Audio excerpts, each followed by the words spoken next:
வள்ளல் மீடியா நேயர்களுக்கு வணக்கம். வணக்கம் பாரி. வணக்கம். கோச்சுக்காதீங்க. ஏங்க என்னாச்சு? இல்ல கழிவிட்டாங்களா? இல்லங்க, இப்படி ஏதாவது டிஃபரெண்டா பண்ணி சப்ஸ்கிரைப் பண்றாங்க, அதனால சொல்றேன். சொல்லிருங்க. இல்லங்க, கொஞ்சம் சப்ஸ்கிரைப் பண்ணுங்க, இல்லைன்னா நிஜமாவே அழுவேன் சொல்லிட்டேன் நானு. இல்ல சப்ஸ்கிரிப்ஷன் நிறைய பேர் சொல்றாங்க, ஏன் நீ டெஸ்பரேட்டா சப்ஸ்கிரிப்ஷன் கேக்குற, வீடியோ பிடிச்சா. நிறைய பேர்லாம் இல்ல, அது ஒரு ஐடி விங். நம்ம ஒருத்தரை பத்தி சூப்பர் பேசிட்டோம், அங்க இருந்து ஆரம்பிக்கலாமா வீடியோவை? ரைட். என்ன போன வீடியோல ஒரே எங்க இருந்தா வந்து வெறியாய்களை அவுத்து விட்டு ஒரே கடியா வந்து கடிச்சிட்டு இருந்துச்சு வீடியோ. நம்ம யாரையோ மனசை புண்படுத்திட்டோம் போல, அப்படியே அழுதுகிட்டே போயிட்டு அவங்க ஐடி விங்ல கொடுத்து என்ன திட்டாங்க, காப்பாத்துங்க அப்படிங்கிற. வார் ரூம்லாம் இன்னும் மூடலையா? அப்போ வார் ரூம்லாம் திறந்தா கிடக்குது. அதான் திறந்த வீட்டுல நுழையிற மாதிரி எல்லாம் நுழைஞ்சிட்டாங்க கமெண்ட் செக்ஷன் வந்து. சரி, நாங்க வந்து வேற மாதிரிலாம் சொல்லல. ஏன் நான் சொல்றேன்னா, அங்க கமெண்ட்ல வந்து பாதி பேர்ல முக்காவாசி பேரை நாங்க உள்ள போய் பார்த்தோம். இதுல ஒரு யூடியூப்ல ஒரு விஷயம் இருக்கு, இந்த சேனல்ல நீங்க எத்தனை கமெண்ட்ஸ் எல்லாம் பண்ணிருக்கீங்கன்னு நாங்க போய் பார்த்தா காட்டும். ஓகேவா? நீங்க முன்னாடி எத்தனை வீடியோக்கெல்லாம் கமெண்ட் பண்ணிருக்கீங்க அதெல்லாம் பார்த்தா எங்களுக்கு தெரியும்.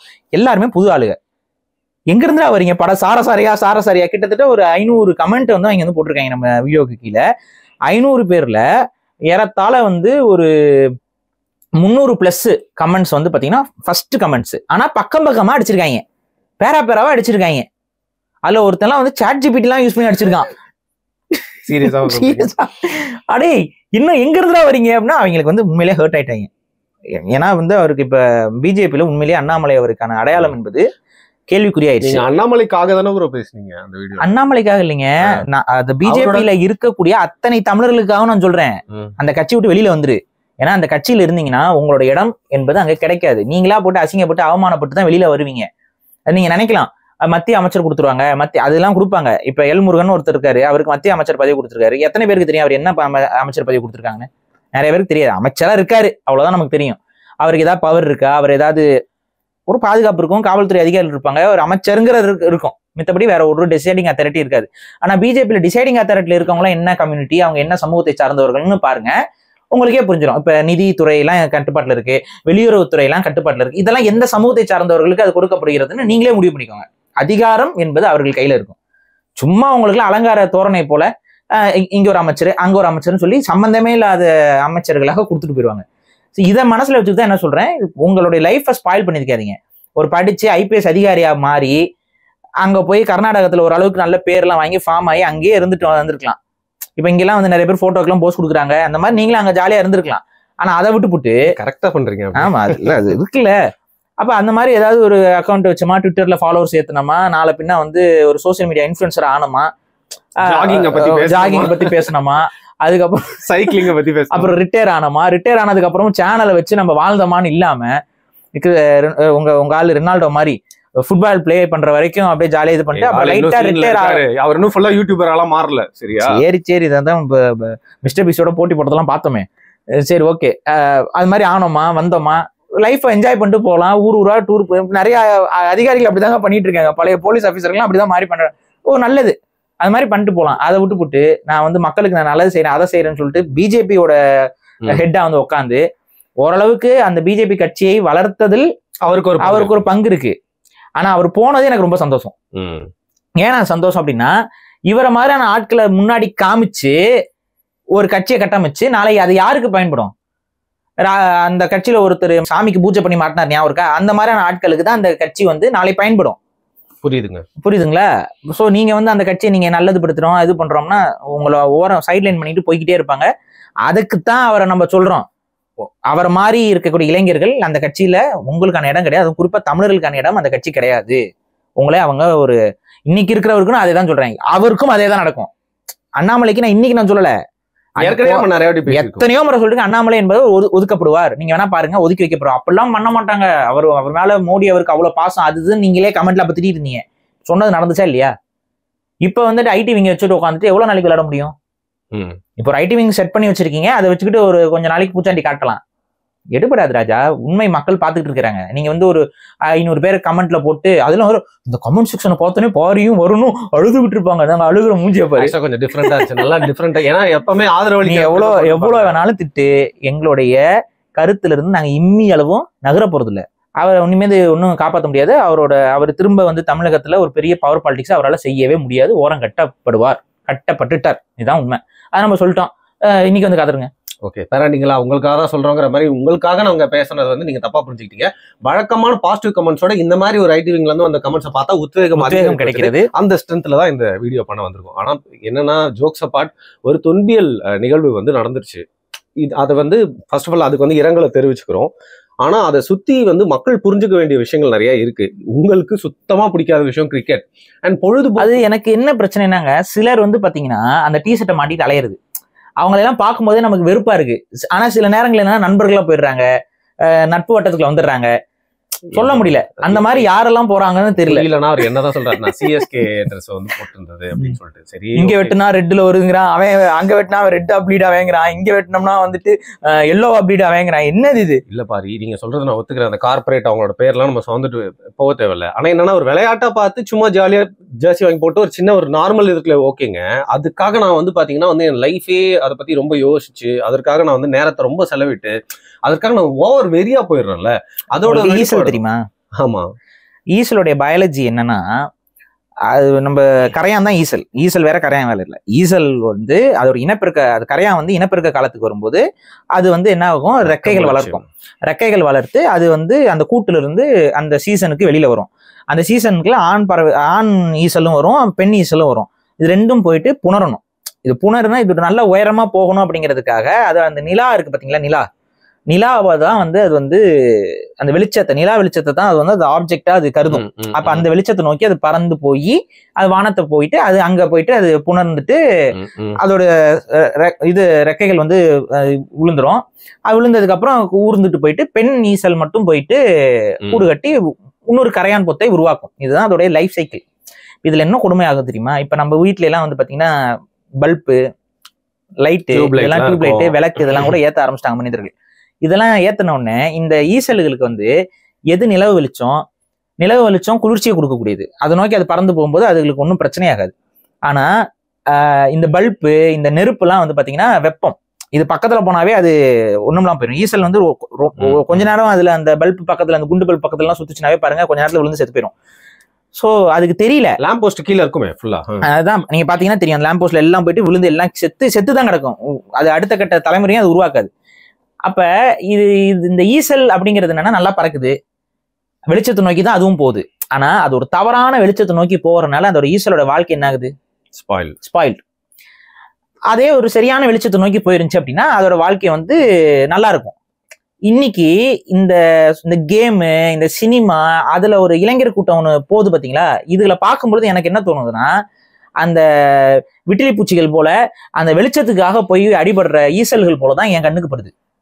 நீங்களும் வெளிச்சத்தை நோக்கி தான் போறீங்க, நீங்களும் வந்து ஏதோ ஒரு ஈர்ப்பை நோக்கி தான் போறீங்க. ஆனா அந்த ஈர்ப்பு உங்களை கொலை செய்யும் அப்படிங்கிறதுக்கு கண்ணு முன்னாடி ஒரு எடுத்துக்காட்டா ஒரு 11 உயிர் போயிருக்கு. 13 ஆயிடுச்சு. அப்புறம் 13 ஆயிடுச்சு.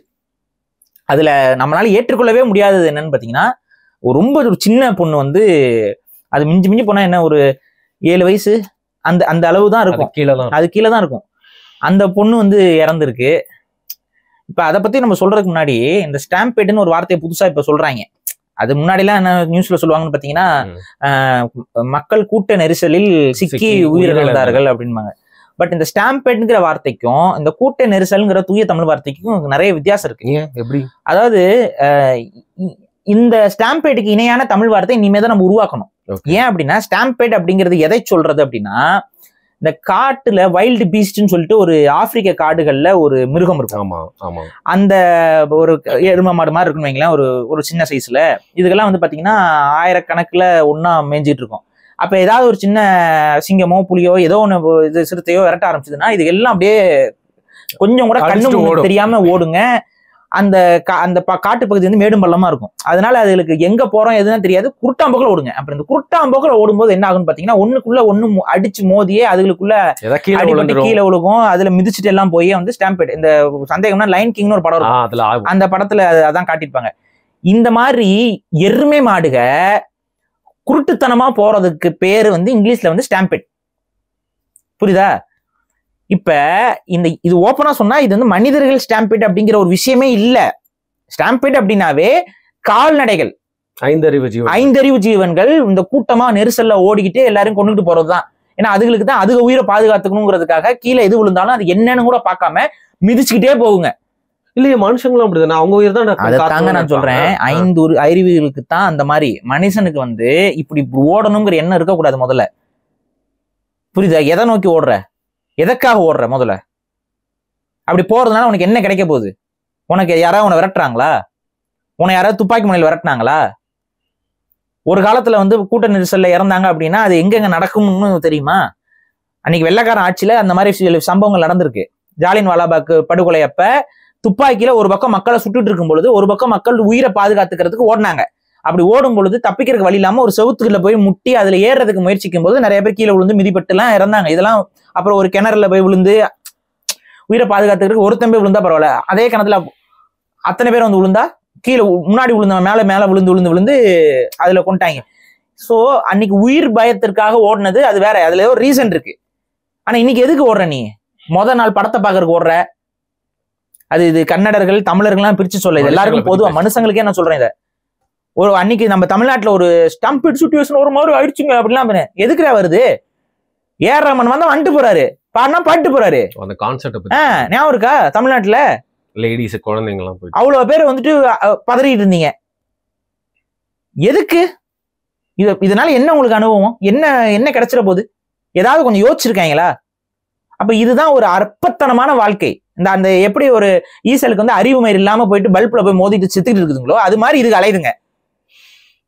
ஏன்னா அப்ப பாட்டை கேட்கணும்னா அவங்களே ரெக்கார்ட் பண்ணி அவங்களே அனுப்புறாங்க. அதை எடுத்து காதுல மாட்டீங்கன்னா அவ்வளவு நல்லா தெளிவா கேக்குது. அந்த தெளிவா உனக்கு அதுல கேட்க போகுது. அதுல அவங்க கூட பாடுறது இல்ல. அன்னைக்கு நான் பாக்குறேன், நம்ம அந்த ஒல்லியா ஒருத்தர் இருப்பார்ல அனிருத், அவர் வந்து ஒரு கான்செப்ட் போட்டிருக்காரு. அதை வந்து ரீல்ஸ்ல பார்த்தேன். அதுல என்ன பண்றாங்கன்னா அந்த ஆளே பாடல, பவர் ஹவுஸ் பாட்டு. ஆமா, இவங்களா பாடிக்கிட்டு இருக்காங்க. அதுக்கேண்டா அங்க போய் பாடுறீங்க? வீட்டுல உட்காந்து பாருங்கடா. டிக்கெட் எல்லாம் காசு கொடுத்து போயிட்டு அந்த ஆள் பாடல, அவர் பாட்டு ஏதோ பேசுற மாதிரி பேசிக்கிட்டு இருக்காங்க. இவங்க பாடிக்கிட்டு இருக்காங்க எல்லாம் உட்காந்து கத்திக்கிட்டு. இனிமேல் அப்படிதான் பாடி. என்ன இதுல இருக்கு? இதுல வந்து நாங்க எங்களுக்கு என்ஜாய்மெண்ட் இருக்குது, எங்களுக்கு வந்து சந்தோஷமா இருக்குது. இதுல அதாவது எந்த ஒரு பயணம் இல்லாத சந்தோஷம்ங்கிறது வந்து மனிதனுக்கு தீங்கானது. Life is full of experiences. உண்மையிலேயே எக்ஸ்பீரியன்ஸ் டிராவல் பண்றோம். இதுல எக்ஸ்பீரியன்ஸே கிடையாதுங்க. எக்ஸ்பீரியன்ஸ்னா என்னங்க? இப்போ உங்களுக்கு ஆர்சிபி ஜெயிச்சது எல்லாம் பார்த்தோம். இப்ப உங்களுக்கு ஒரு வேலையில எக்ஸ்பீரியன்ஸ் இருக்கான்னு கேட்பாங்க. அதுக்கு பொருள் என்ன? அனுபவம். அதாவது நல்லது கெட்டது வேலையை பத்தி தெரிஞ்சுக்கிட்டு ஃபுல்லா உங்களுக்கு அது மூலியமா ஏதாவது மண்டையில உருவாச்சுனா தான் ஒரு பழக்கம் இருக்கணும். அதுலதான் எக்ஸ்பீரியன்ஸ்ங்கிற வார்த்தையே கொண்டு வரணும். இந்த எக்ஸ்பீரியன்ஸ்ங்கிற வார்த்தையை என்னென்னதுக்கெல்லாம் நீங்க பொறுத்திட்டு இருக்கீங்க? Travel is an experience. என்னங்க எக்ஸ்பீரியன்ஸ்? ஜாய் ரைடு போறோம். இப்ப நீங்க ஒரு இப்ப எக்ஸ்பீரியன்ஸ் இல்லைங்க, அது ஜாய், அவ்வளவுதான். ஜாய் வந்து அப்போதைக்கு இருக்கும். அதுல என்ன எக்ஸ்பீரியன்ஸ் இருக்கு? ஒரு முறை சந்தோஷமா இந்த மாதிரி போயிட்டு வந்துட்டீங்கன்னா அடுத்த முறை அது உங்களுக்கு சந்தோஷம் கொடுக்காதா? இல்ல அது பழகிருச்சா உங்களுக்கு? ஒரு விஷயத்த நீங்க முழுமையா கற்றுக்கொள்றதுக்கு அதுல ஒரு அனுபவத்தை ஏற்படுத்திக் கொள்வதுதான் இது. ஒரு ஊருக்கு போறோமா, போறோம், இப்போ 4 விஷயத்தை பார்க்கறோம், 4 விஷயத்தை கத்துக்கிறோம். ஒரு டிராவல் போனோன்னா அவங்களுக்கு ஒரு எக்ஸ்பீரியன்ஸ் கிடைக்குது, அவ்வளவுதான். அப்ப என்ன, அடுத்த முறை போகும்போது உங்களுக்கு அது கை கொடுக்கும். ஆல்ரெடி நான் வந்திருக்கேங்க, எனக்கு கொஞ்சம் எக்ஸ்பீரியன்ஸ் இருக்குன்னு சொல்லுவீங்க. அப்ப ஏதாவது ஒண்ணு ஒரு பழக்கமாக ஒரு விஷயத்தை கற்றுக்கொள்வதில் தான் உங்களுக்கு எக்ஸ்பீரியன்ஸ்ன்னு சொல்லணுமே. இந்த மாதிரி சும்மா போய் இந்த கத்துறது இது பண்றது இது எக்ஸ்பீரியன்ஸே கிடையாது. இதுல என்ன எக்ஸ்பீரியன்ஸ்? எதை நீங்க கத்துக்கிறீங்க? ஒண்ணு கத்துக்கிறது. இதை போய் எக்ஸ்பீரியன்ஸ் சொல்லக்கூடாது.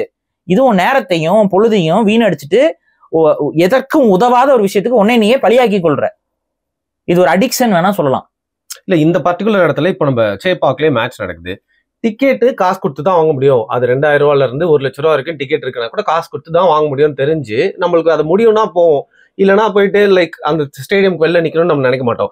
இங்க வந்து வெற்றி, அதனால யார் வேணா வரலான்னு ஃப்ரீ என்ட்ரி. சரியா? முன்னு அவங்களே முடிவு பண்ணல நம்ம ஜெயிப்போம்னு. யாரு? ஆர்சிபி. அவங்களே அவங்க தான் இத்தனை வருஷமா ஜெயிக்காத இந்த சாபம் ஜெயிக்கவா போறோம் அவங்க மைண்ட்ல இருந்திருக்காங்களா என்னன்னு தெரியல. ஏன்னா எந்த ஒரு ஏற்பாடும் பண்ணல அவங்க. அங்க ஒரு எப்படி இருந்தாலும் ஏதோ ஒரு டீம் ஜெயிக்கதானே போகுது. அங்க ஏதாவது ஒரு கொண்டாட்டம் இது மாதிரிலாம் இருக்கும். அப்ப அதுக்கு தகுந்த மாதிரி ஒரு கூட்ட நெரிசல் அதிகமா இருக்கு அப்படிங்கிற பட்சத்துல அதுக்கு ஒரு பாதுகாப்பு நடவடிக்கைகள் எடுத்துருக்கணும். நான் ஒண்ணு சொல்றேன், அந்த 13 பேர் இறந்தாங்க நீங்க சொல்றீங்கல்ல, இந்த 13 பேர் இறந்தது அப்பவே இறந்துட்டாங்க. அங்க உள்ள இருக்கிற பிளேயர்ஸ்க்கும் தெரிஞ்சிருக்கும். இல்லையே, ஜாம் ஆயிருக்கும் பரிஃபோன்லாம். அதெல்லாம் இல்லைங்க. நீங்க வந்து வாக்கி டாக்கி தான் அவங்க யூஸ் பண்ணுவாங்க. நீங்க வந்து செக்யூரிட்டி எல்லாம் வாக்கி டாக்கி தான் யூஸ் பண்ணுவாங்க. இப்போ ஒருத்தர் இறந்துட்டாங்களா, ஆம்புலன்ஸ் உள்ள வரணும், வழி விடுங்க, இதெல்லாம் வாக்கி டாக்கி, இதெல்லாம் போன்லயே அப்படின்னா இங்க நம்ம ஊர் போன் பட்டுனா அது ஒண்ணு என்னமோ ஒண்ணு பேசுவாங்க இல்ல, அது பேசினா கூட பரவாயில்ல. இப்ப ஏதோ ஒண்ணு பேசிட்டு இருக்காங்க, யாரோ கால் பண்ணுவாங்க, குற்றவாளிகள் இருக்கலாம் அப்படின்னு சொல்லிட்டு ஒரு 1/2 மணி நேரத்துக்கு அவனே பேசிட்டு இருக்கேன். அப்புறம் வந்து வச்சுட்டு அவங்க போனை ஆஃப் பண்ணிருக்காங்கன்னு போயிருவான் அவனே. யாரா நீ? இதெல்லாம் இதுதான் இது ஒரு எமர்ஜென்சி கூட ஒரு மயிறு கால் பண்ண முடியல நம்ம இந்த போன் வச்சுக்கிட்டு. இது எடுத்தா என்ன, எடுக்காட்டி என்ன, அதுக்கு நம்ம கத்தி நடந்தே போய் பேசிட்டு வந்துடலாம். இந்த போனை பண்றதுக்குள்ள அவன் பேசி முடிச்சுட்டு இருப்பான். நீங்க கால் பண்ணிட்டு நடந்து போங்களேன், நீங்க போய் தாண்டி போயிருப்பீங்க, அவன் பேசிக்கிட்டே இருப்பான். அது வெறுப்பா இருக்கு. அது சீக்கிரம் முடிச்சு விடுங்கடா. இதுக்கு மேல அவேர்னஸ் கொடுக்கணும். நாங்க அவங்கிட்டே போய் ஏமாந்துக்கிறோம். சைபர் குற்றவாளிகிட்டே போய் ஏமாந்துக்கிறோம். தயவு செஞ்சு நிப்பாட்டி தொலைங்க. டார்ச்சரா இருக்கு. ஒரு எமர்ஜென்சி கூட கால் பண்ண முடியல. இது கால் பண்ணோம்னா அவன் சத்தம் வேற அதிகமா இருக்கு. ஏதாவது ஒரு கொலை பண்ண போறாங்க, போலீஸுக்கு கால் பண்ணலான்னு கால் பண்ணா சைபர் குற்றவாளிகள் அவனே காட்டி கொடுத்துருவான். இந்த ஹாரர் படத்துல எல்லாம் இந்த பேய்க்கு பயந்து போய் உட்காந்து கால் பண்ணுவாங்க, அலாரம் மேல உட்காருவாங்க. இது இவன் பேசுறது கேட்டு அதுவே வந்துடும் பக்கத்துல. அந்த மாதிரி எடுத்து வச்சிருக்காங்க. இப்போ யார் இந்த கிறுக்கனுங்க இதுக்கெல்லாம் வந்து அலோவ் பண்றது ஒண்ணுமே நம்ம புரியல. ஒரு சின்னதா ஒரு மெசேஜ் சொல்றீங்க, ஒரு 2 நாளைக்கு 3 நாளைக்கு அந்த மெசேஜ் ரன் பண்றீங்க, முடிஞ்சுது. அடுத்து வேற பொழப்ப பாத்துட்டு போங்க. இது எதுக்கு இந்த கண்டினியூவா இந்த ஒரு வேலை? சரி விடுங்க, இன்னும் 5 மாசம் பாருங்க. வணக்கம், நான் தான் உங்க ஸ்டாலின் பேசுறேன். அது ஒரு கூத்து வரும். நான் அடுத்து அதுக்கு நம்ம கால் பண்ணிட்டு அதெல்லாம் வந்துச்சுன்னா கட் பண்ணிட்டு போயிடுவேன். ஸ்டாலின் பேசுறது, மோடி பேசுறது, நண்பா. சோ இது என்னன்னா நடந்துட்டு இருக்கு பேரலி. அது நீங்க ஒரு ஒரு ஒரு பெரும் கூட்டமாக அங்க மக்கள் தள்ளுறாங்கன்னா கண்டிப்பா நெட்வொர்க் பிரச்சனை வரும், மக்கள் கான்டாக்ட் பண்றதுல ப்ராப்ளம் வரும். அதுக்கான நடவடிக்கையும் அவன் எதுவும் எடுக்கல. ஒரு அந்த கர்நாடக கவர்மெண்ட் ஒன்னும் எடுக்கல. ஏன்னா அவங்களுக்கு என்னன்னா எங்கெங்கெல்லாம் தமிழ்ல போர்டு வச்சிருக்கோ அங்க போய் ரகலை பண்றது. புரியுதுங்களா? யாராவது தமிழ்நாடு டிஎன் போர்டு போட்டு ஏதாவது வண்டி வந்து அந்த வண்டியை போய் உடைக்கிறது, பஞ்சர் புடுங்கிறது, செலிப்ரேஷன் அதுதான் அதை பண்றது. அதுக்கப்புறம் தமிழை எவனாவது அங்க வந்திருந்தானா அவங்ககிட்ட போயிட்டு ஏதாவது ஒண்ணு வம்பிழுக்கிறது. இதைத்தான் அவங்களுக்கு பண்ண தெரியும். ஏன்டா கர்நாடக கொடிக்கும் ஆர்சிபிக்கு என்ன சம்பந்தம்? ரெட் எல்லோ இருக்குல்ல, அதனால அப்படிதாங்க அந்த டெப்டி சிஎம் எடுத்து அவரு பாத்தீங்களா கார்ல. அதைத்தான் நான் சொல்றேன். நீங்க வந்து இந்த முட்டா பயலுக கிறுக்கு பயலுக பண்றானுங்க அப்படின்னா அதுல ஒரு ஏதாச்சும் அறிவில்லாதவங்க அப்படின்னு சொல்லலாம். சிஎம்மும் சரி டெப்டி சிஎம்மும் சரி இந்த கர்நாடக கொடிக்கும் இந்த ஆர்சிபிக்கு என்ன சம்பந்தம்? விஜய் மல்லையா கர்நாடகாவை சேர்ந்தவருங்க. வர சொல்லுங்களேன், அவரை செலிப்ரேட் பண்ண. இப்போ பாட்காஸ்ட் ஒன்று பேசியிருக்காரு 4 மணி நேரம். அதை பார்த்துட்டு நம்மள பேச சொல்றாங்க. அது வந்துட்டு எந்த அளவுக்கு மட்டமா நடந்துக்கிறாங்கன்னா அதை வந்து இதோட உணர்வோட காட்டி அந்த கொடியை கொண்டு வந்து ஆட்டிக்கிட்டு இவங்க அதை வந்து விராட் கோலி ஜெயிச்சிருக்காப்புல. விராட் கோலிக்கும் கர்நாடகத்துக்கும் என்ன சம்பந்தம் தெரியல. விராட் கோலி கிட்ட போயிட்டு அந்த கொடியை போத்திக்கிட்டு இருக்காப்புல. இவரு கர்நாடக கொடியை போய் போத்துறாப்புல. எவ்வளவு எரிச்சலா இருக்கு. இதுல என்ன கன்னட உணர்வு இதுல என்ன வந்துருது? இப்ப இது அங்க மட்டும் நான் சொல்ல நினைக்காங்க. அப்படியே இந்த சிஎஸ்கே வந்து தமிழ்நாட்டு டீம் நினைச்சு பேசியிருக்கேன். போன முறை அந்த சிஎஸ்கே டீம்ல ஒரு பயிலும் இல்லைன்னு நினைக்கிறேன் எனக்கு தெரிஞ்சு. எவனுமே இல்ல வந்தாரு, எவனுமே இல்லாம ஏதோ ஒரு டைம் வந்து இது பண்ணினாங்க. அதுல வேற நம்ம இனத்தை கொன்ற சிங்கள ராணுவத்தில் அவங்க 2 பேரு வந்து 2 பேரும் வந்து ஆடிக்கிட்டு இருந்தாங்க. அது வெக்கங்கெட்ட மானங்கெட்ட சில முட்டாள் பெண் பிள்ளைகள் வந்து அந்த கிறுக்கனுகளை வந்து ப்ரொஃபைல் பிக்கா வச்சுட்டு அலையுது. அதுல என்னது ரீசன்ட் கிரஷ் அப்படின்னு போட்டு, ஆமா அந்த கருமத்தை வேற போட்டு. வெக்கமா இல்ல? நீ கிரஷ் தான், நீ அவன் ஊருக்கு போ என்னென்ன பண்றான்னு போய் பாரு. நீ தமிழ் மட்டும் சொல்லிப்பாரு. ஒரு அறிவு வேண்டாம்? ஏதாவது ஒரு வரலாறு தெரியுதா? ஏதாவது ஒரு நாட்டு நடப்பு தெரியுதா? ஏதாவது ஒரு அரசியல் தெரியுதா? ஒரு இளவும் தெரியல. முட்டாளுக, தற்கூரி கூட்டம். அதுக்கு லைஃப் பத்தி ஏதாவது தெரியுதா? அப்படி லைஃப் பத்தி ஏதாவது ஒரு எண்ணம் இருந்துருந்துச்சுன்னா அந்த மாதிரி ஒரு கூட்ட நெரிசல்ல போய் செத்துருப்பாங்களா? ஏங்க கூட்ட நெரிசல் வருங்க. எப்ப வரும்? முட்டாள்தனமா போய் நெருங்கும் போது வரும். நீங்க அங்க இல்லாம வர்றதுக்கு எவ்வளவு வழி இருக்கும் தெரியுமா? கூட்டம் ஒரு பக்கம் போதும், அது தேவையில்லைன்னு சொல்லிட்டு இந்த பக்கம் வந்தவனா உயிர் பொழைப்பான். கூட்டம் ஒரு பக்கம் நெருங்கி போகுது, அங்க போனோம்னா நெருக்கடியை ஏற்படும் சொல்லிட்டு வருவான். ஆனா அந்த அறிவு இல்லாதவன் தான் அத்தனை பேர் அங்க போறது. இப்ப செத்தவங்களுடைய வயது என்னன்னு பாத்தீங்களா? செத்தாங்கல்ல இந்த 13 பேரோட வயது இதெல்லாம் எல்லாருமே அந்த 20ல இருந்து 35க்குள்ள இருக்கிற ஆட்கள் தான் அதிகம். வயசானவங்க கூட கிடையாது. ஏன்னா மெச்சூரிட்டி வந்துருச்சுன்னா இந்த கருமத்துக்குலாம் வந்து எவனாவது போய் அளவுக்கு கூட்ட நெரிசல்ல போயிட்டு இருப்பானா? இல்ல காஸ் ஆஃப் கேதரிங்னு ஒண்ணு இருக்கு பாரு. இப்போ திருப்பியும் ரொம்ப ஆனா தமிழ்நாட்டுல இருக்க ஒரு சிலருக்குலாம், நம்ம இருக்கிறது தமிழ்நாட்டுல, அங்க போய் அவங்க மொழி என்ன மொழியோ அந்த மொழி பற்ற போய் காட்டுறது. யாரு என்ன பண்ணா அங்க போய் அப்புறம் வந்து அந்த அவங்க இனத்துக்காக அவங்க மொழிக்காக உயிர் விட்டுட்டு வராங்க. நம்ம என்ன பண்றது? அங்க போயிட்டு ரத்தம் சிந்துறாங்க. ஆமா, இல்ல காஸ் ஆஃப் இதுக்குதான் படிக்க வச்சு இவ்வளவு வயசு வளர்த்து அது ரொம்ப கஷ்டமா இருந்துச்சு. அது அவங்க அப்பாங்கெல்லாம் அழுகுறப்போ பாக்குறப்போ ரொம்ப இதை காஸ் ஆஃப் கேதரிங்னு ஒண்ணு இருக்கு. நம்ம எதற்காக அந்த கூடுகை அப்படிங்கறதும் நம்மள வந்து நெறிப்படுத்தும் முறைப்படுத்தும்னு சொல்லிட்டு திரும்ப பெருமை பேசுறேன்னு நினைச்சுக்காதீங்க. நம்ம இதுல மரினால வந்து ஜல்லிக்கட்டு போராட்டம் நடந்தப்போ வந்து பாத்தீங்கன்னா நான் எக்ஸ்பீரியன்ஸ் பண்ணதுதான். அவ்வளோ கும்பல் வந்துச்சு போச்சு, பார்க்கிங் பண்ணாங்க. அங்க எல்லாருமே மாத்தி மாத்தி உதவி செய்யற மனப்பான்மை இருந்துச்சு. அங்கொன்றும் இங்கொன்றுமா பாத்தீங்கன்னா சில விஷமிகள் இருப்பாங்க, முழுசா எல்லாரும் இருப்பாங்க. ஆனா அவ்வளோ ஒரு ஆர்கனைசேஷன் யாருமே ஆர்கனைஸ் பண்ணல, அது பாட்டு இருந்துச்சு. சோ அது எதுக்கு போறோம் அந்த இடத்துக்கு, என்ன மாதிரியான கூடுகை, அதுவும் வந்து நம்மளோட மனசை. ஆமாங்க, கொஞ்சம் நீங்க ஒரு பப்ளிக் காஸ்க்காக போறீங்க, ஒரு மக்களோட நலனுக்காக ஒரு விஷயத்துக்கு போறீங்க, ஏதோ ஒரு போராட்டத்துக்கு போறீங்க. அவங்க எல்லாம் வந்து பாத்தீங்கன்னா ஆர்கனைஸ்டா உட்காருவாங்க, ஆர்கனைஸ்டா ஒருத்தர் பேசுவாரு, இப்படிதான் இருக்கும். நீங்க பாத்தீங்கன்னா தெரியும் அந்த, ஏன்னா அந்த புரிதல் வந்து நம்மளுடைய அந்த விஷயம், நம்மளுடைய அந்த ஆர்வம்ங்கிறதெல்லாம் இருக்கக்கூடாது. நம்ம விஷயம் வந்து அங்க போய் மக்கள்கிட்ட சேரணுங்கிறதா நோக்கமா இருக்கும். அப்ப அது தானா ஒரு ஒழுங்கு வந்துடும். ஆனா இதுக்கு போய் பாக்குறதுக்கு என்ன பண்ண போறீங்க? சரி, அங்க போய் இடிச்சுட்டு போனாங்களே, என்னத்துக்கு போனாங்க? அவங்க கூப்பிட்டு கேளுங்க, வீடியோ எடுத்து நீ என்ன பண்ண போற? போஸ்ட் பண்ணி என்ன உனக்கு அதுல பெருமை வந்துட போகுது? நானும் அந்த இடத்துல இருந்தேன் அப்படி சொல்றதுனால என்ன வந்துட போகுது? புரியுதா சொல்றது? இப்ப இந்த முறை ஜெயிச்சிருக்கு, நீ போய் போஸ்ட் போடுற. இப்ப அடுத்த முறை ஜெயிச்சதுன்னா இந்த முறை ஜெயிச்சது பேசப்படாது, முடிஞ்சு போயிடும். இது என்ன வரலாறுல ஏதாவது இருக்க போதா?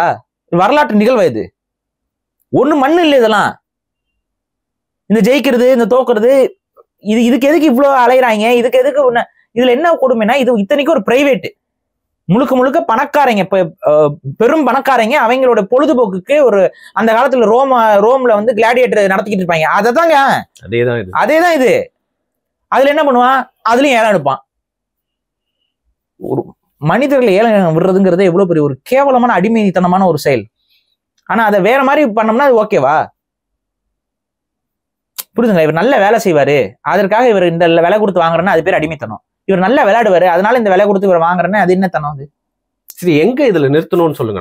நான் கிரிக்கெட்டே பார்க்க கூடாது. நானு கிரிக்கெட்டுங்க நீங்க பாருங்க, ஸ்போர்ட்ஸா நீங்க பாக்குற வரைக்கும் அது வந்து அது வேற.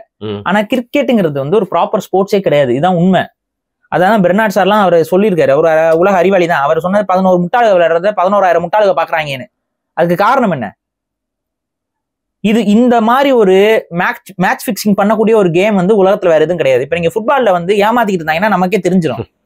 ஏய், என்னடா உனக்கு அவ்வளவு சான்ஸ் கிடைக்குது, நீ என்னடா கோல் போடாம சுத்திக்கிட்டு இருக்கீங்க? ஏன்னா அவங்க கண்டுபிடிச்சிருவாங்க. அந்த கேம்ல சீட் பண்ணா தெரிஞ்சு போயிடும். ஒரு கபடியில நீங்க சீட் பண்ணீங்கன்னா தெரிஞ்சு போயிடும். அந்த சீட் பண்ணா தெரியாம இருக்கிற ஒரே கேம் வந்து கிரிக்கெட் தான். நீங்க வேற எந்த கேம்லயும் பாருங்க, இந்த சீட் பண்ணா கண்டுபிடிச்சிட முடியும். இதுல கண்டுபிடிக்க முடியாது. டொக்கு வச்சுக்கிட்டே இருப்பாங்க. பாயிண்ட் வரட்டும் பேசுறவங்க மாதிரி, பால் வரட்டும் அடிக்கிறேன் உட்காந்துட்டே இருப்பாங்க, டொக்கு வச்சுட்டே இருப்பாங்க. அதுக்கப்புறம் வந்து மேட்ச் சுவாரஸ்யம், அதாவது இந்த மேட்சே வந்து அவங்களால வந்து ஒரு நாடகம் போல கட்டமைக்க முடியும். கிரிக்கெட்ல கடைசி இதுல வந்து அந்த இதெல்லாம் அந்த கரெக்டா பண்ண முடியும். இது வேற எந்த கேம்லயும் பண்ண முடியாது. 6 ரன்ஸ் புரியுதுங்களா? வேற எந்த கேம்லயும் பண்ண முடியாது. வேற கேம்ல வந்து நல்லா விளையாண்டானா அவன் விளையாண்டு கோல் அடிச்சுட்டே போயிட்டு இருப்பான். நல்லா விளையாடலைன்னா கோல் அடிக்கவே முடியாது, கோலை தடுக்கவே முடியாது. இந்த மாதிரி உட்காந்துட்டு அழுதுகிட்டு இருப்பாங்க. ஆனா இந்த கேமை பொறுத்த வரைக்கும் என்னன்னா, நல்லா அடிச்சுட்டு போவான், அப்படியே நிப்பாட்டிக்குவேன். நல்லா தான் விளையாடுவேன், நிப்பாட்டிடுவான். அந்த ஆளுக்கு கெட்ட பேர் வந்துகிட்டே இருக்கும் அந்த கிரிக்கெட் பிளேயருக்கு. அதுக்கப்புறம் ஒரு மேட்ச்ல வந்து பாத்தீங்கன்னா அப்படியே 200 அடிப்பாரு, 300 அடிப்பாரு. புரியுது? அப்ப அந்த திறமையெல்லாம் உடம்புக்குள்ள இருக்குது. ஆனா வந்து ஏன் மத்த மேட்ச்ல எல்லாம் டொக்கு வச்சுக்கிட்டே இருக்கிறது, டக் அவுட்ல நடந்து போறது பாத்துருப்பீங்க நிறைய. இது கெட்ட பேர் வர மாதிரி, அவன் கெரியருக்கு ஆப்படிக்கிற மாதிரி ஒரு டர்ன் வரும்போது அப்ப அடிக்கிறது. உடனே பேரு இன்னைக்கு இப்படி அடிச்சிட்டாரு, அவர் அப்படியே அடிச்சிட்டாருன்ட்டு. பவுலிங் அதேதான், பவுலிங்ல அதுதான். இப்ப நம்மலாம் சொல்லுவாங்க, நம்ம ஊர்லயே தமிழ்நாடு முதலமைச்சரே வந்து ஒரு பெரிய பவுலருங்க அவரு. லெக் ஸ்பின்னர் கால்ல போடுவாரு புல்ல. ஐயா என்னங்க உங்களுக்கு கிரிக்கெட் நான் சொல்லியோ.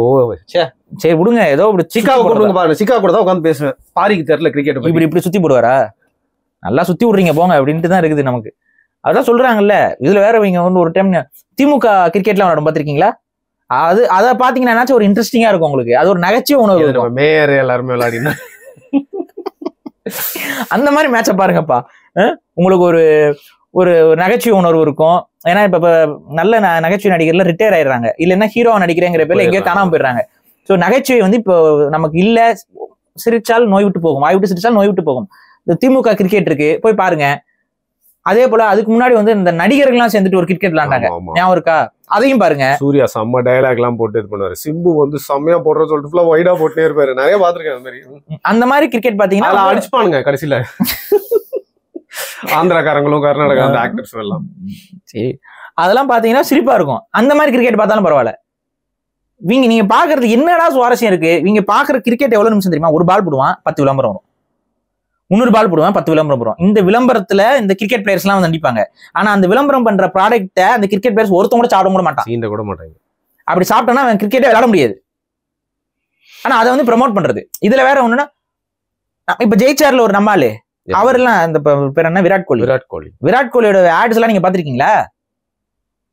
அவர் எப்பவுமே வந்து பாத்தீங்கன்னா இந்த நல்ல ஜங்க் ஃபுட்டுக்கு ஆட் வருவாரு. அதுக்கப்புறம் வந்து பாத்தீங்கன்னா வந்து அவர் என்ன பண்ணுவாரு, அவர் மட்டும் நல்லா ஸ்லிம்மா இருப்பாரு. ஆனா ஊர்ல விளம்பரம் பண்றதெல்லாம் ஜங்க் ஃபுட் சாப்பிட்டோம்னா இவர் மட்டும் வந்து 40 வயசு வரைக்கும் கிரிக்கெட் விளையாடுறதுக்கு, ரிட்டையர் ஆகாம விளையாடுறதுக்கு பிளான் பண்ணிட்டு இருப்பாரு. இவங்க விளம்பரம் பண்றதெல்லாம் சாப்பிட்டானா 35 வயசுல ஹார்ட் அட்டாக்ல படுத்துருவேன், விளங்காது அதை பண்றது. சரி, அவன் இவர் மட்டும் அப்படி நிழிப்பாரு, நல்லா அப்படியே பல்ல எல்லாம் பளபளப்பா இருக்கும் தாடிக்கு நடுவுல. ஆனா பான்பராக்கு விளம்பரத்துக்கு வராங்க மனுஷன், தாடிக்கு நடுவுல அப்புறம் எரிச்சல் வருதா இல்லையா? அவர் யாரோ ஒரு நடிகையை கல்யாணம் பண்ணிருக்காருல்ல, அனுஷ்கா சர்மா. பான்பராக்க போட்டுட்டு அனுஷ்கா சர்மா கிட்ட போனா அனுஷ்கா சர்மா ஒத்துக்குவாங்களா? வெக்கமே இல்லாம பான்பராக்க ஆடு வராங்களா இல்லையா?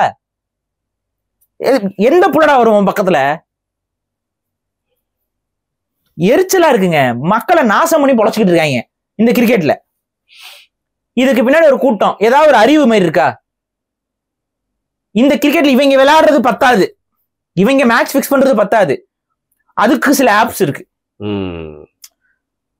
அது வேகமா சொல்லுவாங்க, இது அடிக்ஷன்ஸ் உருவாக்கும், அதனால இதுல வந்து நீ நாசமா போயிருவோம், குடும்பம் நாசமா போயிடும், நடுத்தரில் வரும், பொண்டாட்டிக்கு வாழ்க்கை இல்லாம போய் நடுத்தரில் நிற்கும். இதை வந்து வேகமா சொல்லிடுவாங்க, டைம் சேவ் பண்ணுது. அது பொறுமையா சொல்றது. இதுல போட்ட ரிட்டர்ன்ஸ் வரும். இப்பெல்லாம் வந்து பாத்தீங்கன்னா சாதனையாளர்கள் வேற. அதுல பாத்தீங்களா, உங்க ராஜேஷ், நான் வந்து பாத்தீங்கன்னா நான் வந்து ஒரு வெட்டி முண்டம் வீணா போன தண்டம், எனக்கு வந்து எங்க அப்பா அம்மா எல்லாம் யாருமே நல்ல வழி காட்டல, அதனால வந்து இந்த ஆப்ல வந்து நான் விளையாட ஆரம்பிச்சேன்.